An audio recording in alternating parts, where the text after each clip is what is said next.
ఇంకెవరైనా ఏమైనా మాట్లాడతారా? ఏమైనా డౌట్స్ ఉన్నా?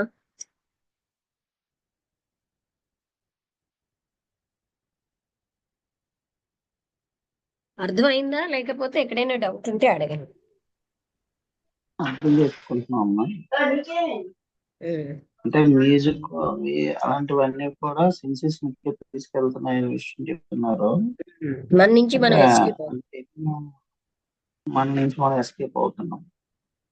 అలా డ్యూటీ అనే దాని నుంచి మళ్ళా ఇది బాగుంది ఇది బాగాలేదు అనే దాని నుంచి కూడా మళ్ళా అలా కూడా వివరించేస్తుంది అర్థమైందమ్మా. అంటే బాగున్నవి బాగులేవి అన్నిటినీ బాగులేని పాటలో అటువంటి నిగ్రహం లేకుండా అలాగా అంతటిని మనం సంపూర్ణంగా తీసుకోగలగడం.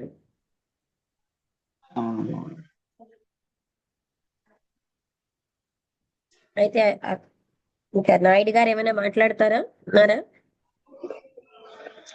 ఉన్నానమ్మా. అదే వింటున్నానమ్మా. అది అంతర్ సౌందర్యం గురించి చెప్తున్నట్టు అనిపించింది. బాహ్య సౌందర్యం అనేది మనం అంతర్ సౌందర్యం ఉన్నదాని లేకుండా నుంచి బాహ్య సౌందర్యం ఎలా ఉంటుందని అడిగారు. అంటే రెండు కలిసే ఉంటాయి.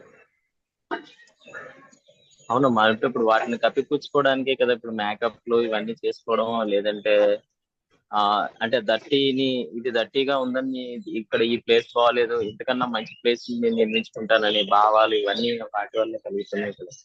అంటే లోపల చూసుకోలేకపోవడం వల్ల అలా కలుగుతుందేమో కదా.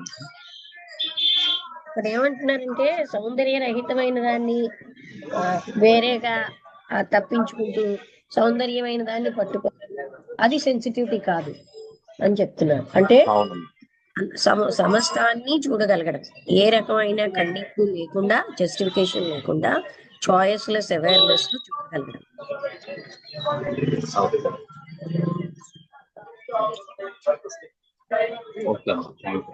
ఓకే, ముగించేస్తాను. వాళ్ళ చాప్టర్ చిన్నదే గనక వేగం అయిపోయింది. అందరికీ నమస్కారం.